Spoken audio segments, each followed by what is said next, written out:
Hi ನಮಸ್ಕಾರ ಎಲ್ರಿಗೂ. ಮೊದಲನೇದಾಗಿ ಎಲ್ರಿಗೂ ಸಂಕ್ರಾಂತಿ ಹಬ್ಬದ ಶುಭಾಶಯಗಳು. ಎಲ್ಲರೂ ಹೇಗಿದ್ದೀರಾ, ಆರಾಮಾಗಿದ್ದೀರಾ ಅಂದ್ಕೊಂಡಿದ್ದೀನಿ.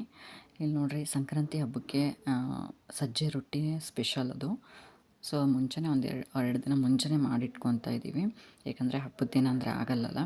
ಸೊ ತರಕಾರಿ ಕೂಡ ಮುಂಚೆನೇ ಕಟ್ ಮಾಡಿ ಇಟ್ಕೊತಾ ಇದ್ವಿ, ಏಕೆಂದರೆ ಅದು ನಾವು ಭರ್ತಾ ಅಂತ ಮಾಡ್ತೀವಿ. ಅದು ಆ ತರಕಾರಿ ಎಲ್ಲ ತರಕಾರಿ ಹಾಕಿ ಮಾಡೋದು.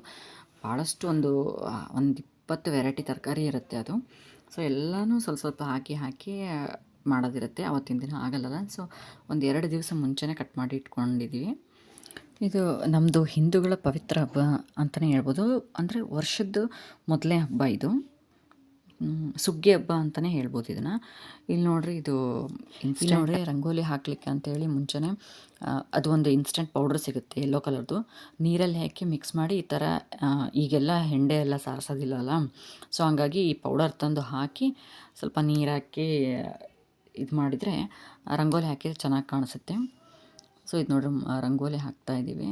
ನಾನು, ನಮ್ಮ ಅಕ್ಕ, ನನ್ನ ಮಗಳು ಎಲ್ಲರೂ ಕಲಿತು ರಂಗೋಲಿ ಹಾಕ್ತಾಯಿದ್ದೀವಿ. ಇದೆಲ್ಲ ಹಳ್ಳಿಗಳಲ್ಲಿ ತುಂಬಾ ನೋಡ್ಲಿಕ್ಕೆ ಸಿಗುತ್ತೆ. ಇಲ್ಲಿ ನಮ್ಮ ಸಿಟಿಗಳಲ್ಲಿ ಈಗ ಇಲ್ಲಿ ಸಿಗಲ್ಲ. ಬಟ್ ಮೊದಲಿಂದ ಮಾಡ್ತಾ ಇರೋ ಮನೆಯಲ್ಲಿ ಮಾತ್ರ ನಾವು ಇದನ್ನು ನೋಡ್ಬೋದು. ಆಮೇಲೆ ಇದು ರೈತರಿಗೆ ಸುಗ್ಗಿ ಹಬ್ಬನೇ ಅಂತ ಅಂದರೆ ಈಗ ಸಂಕ್ರಾಂತಿಯಿಂದ ಹೊಸ ಬೆಳೆಯನ್ನು ಬೆಳೀಲಿಕ್ಕೆ ಸ್ಟಾರ್ಟ್ ಮಾಡ್ತಾರೆ ಅವರು. ಸೊ ಹಂಗಾಗಿ ಇದು ಸುಗ್ಗಿ ಹಬ್ಬ ಅಂತಲೇ ಹೇಳ್ಬೋದು. ಆಮೇಲೆ ಇದು ಸೂರ್ಯ ತನ್ನ ದಿಕ್ಕನ್ನು ಬದಲಿಸ್ತಾನೆ. ಅಂದರೆ ಈಗ ಏನಂದರೆ ಹಗಲು ಜಾಸ್ತಿ, ರಾತ್ರಿ ಕಡಿಮೆ ಆಗ್ತಾ ಬರುತ್ತೆ. ಹಗಲು ಜಾಸ್ತಿ ಅನಿಸುತ್ತೆ, ರಾತ್ರಿ ಕಡಿಮೆ ಅನಿಸುತ್ತೆ. ಆಮೇಲೆ ಇಲ್ಲಿ ನೋಡಿರಿ, ಇದನ್ನು ಹೆಂಡೆಯಿಂದ ಮಾಡಿ, ಇದೇನಂತಾರೆ ಗೊಬ್ಬೆಮ್ಮ ಅಂತ ಹೇಳ್ತೀವಿ ನಾವು. ಇದನ್ನು ನಮ್ಮಮ್ಮ ರೆಡಿ ಮಾಡ್ತಾಯಿದ್ದಾಳೆ ನೋಡಿರಿ. ಇದು ಮಾಡಿ ಇದು ದೇವ್ರ ಥರ ಪೂಜೆ ಮಾಡಬೇಕಿದೆ ಆ್ಯಕ್ಚುಲಿ. ಈ ರಂಗೋಲಿ ಮಧ್ಯೆ ಇಟ್ಟು ಅದೊಂದು ಪ್ಲೇಟ್ ಇರುತ್ತಲ್ಲ, ಅದರೊಳಗೆ ಒಂದು ಥರ ಸಣ್ಣ ಬಟ್ಲ ಥರ ಮಾಡಬೇಕು. ಅದರಲ್ಲಿ ಎಳ್ಳು, ಆಮೇಲೆ ಗಜ್ಜರಿ, ಸಣ್ಣ ಬಾರೆಣ್ಣೆ ಸಿಗುತ್ತೆ. ಸೊ ಅದನ್ನು ಹಾಕಿ ಈ ಥರ 3 ಹಿಂಗಿಟ್ಟು ಅದ್ರ ಮೇಲೆ ಅದನ್ನಿಟ್ಟು ಪ್ಲೇಟ್ನ ಅರಿಶಿನ ಕುಂಕುಮ ಹಾಕಿ ಹೂವು ಇಟ್ಟು ಊದಿನ ಕಡ್ಡಿ ಬೆಳಗಿ ಒಂಥರ ಪೂಜೆ ಥರ ಮಾಡಬೇಕು ಇದನ್ನು. ಸೊ ಅಮ್ಮ ಮಾಡ್ತಿದ್ದಾರೆ ಅದನ್ನು. ಪೂಜೆ ಆದಮೇಲೆ ನೆಕ್ಸ್ಟು ಎಲ್ಲ ತರಕಾರಿನೇ ಹೆಚ್ಚಿಟ್ಟಿದ್ದಲ್ಲ, ಸೊ ಅದನ್ನೆಲ್ಲ ಚೆನ್ನಾಗಿ ಒಂದು ಪಾತ್ರೆಯಲ್ಲಿ ಹಾಕ್ಕೊಂಡು ವಾಶ್ ಮಾಡಬೇಕು. ಒಂದು 2 to 3 ಟೈಮ್ಸ್ ಆದರೂ ವಾಶ್ ಮಾಡಬೇಕು, ಯಾಕಂದರೆ ತುಂಬಾ ಇದಿರ್ತದಲ್ಲ. ಸೊ ಅದೆಲ್ಲ ನೋಡ್ರಿ, ಅಮ್ಮ ವಾಶ್ ಮಾಡ್ತಿದ್ದಾಳೆ.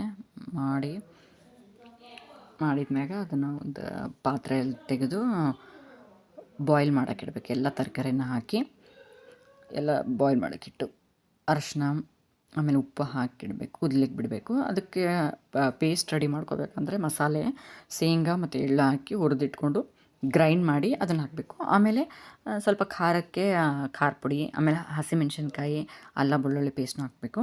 ಆಮೇಲೆ ರೊಟ್ಟಿಯಲ್ಲಿ ತಿನ್ನಲಿಕ್ಕೆ ಬೆಣ್ಣೆನ ರೆಡಿ ಮಾಡಿದ್ದಾಳೆ ನೋಡ್ರಿ ನಮ್ಮಮ್ಮ.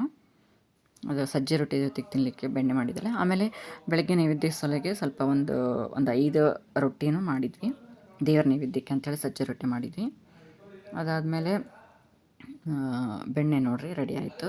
ಸಜ್ಜೆ ರೊಟ್ಟಿದ ಇದಕ್ಕೆ ಕಾಂಬಿನೇಷನ್ ಅಮ್ಮ ಮಾಡಿದ್ಲು.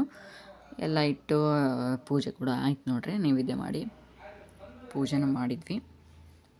ಸೊ ಅವತ್ತಿನ ದಿನ ಎಲ್ರಿಗೂ ಸಂಜೆ ಎಳ್ಳು ಬೆಲ್ಲ ಕೊಟ್ಟು ಒಳ್ಳೆ ಮಾತಾಡ್ರಿ ಅಂತ ಹೇಳೋದು ಒಂದು ವಾಡಿಕೆ ಇದೆ. ಸೊ ನೋಡ್ರಿ, ಪೂಜೆನೂ ಆಯಿತು, ಎಲ್ಲ ರೆಡಿನೂ ಆಯಿತು ಊಟಕ್ಕೆ. ಸೊ ಇದಿಷ್ಟು ನಮ್ಮ ಮನೆಯ ಸಂಕ್ರಾಂತಿ ಹಬ್ಬದ ವಿಶೇಷ ಆಗಿತ್ತು. ಇಷ್ಟ ಆದರೆ ಲೈಕ್, ಶೇರ್, ಕಮೆಂಟ್ ಮಾಡಿರಿ. Thank you.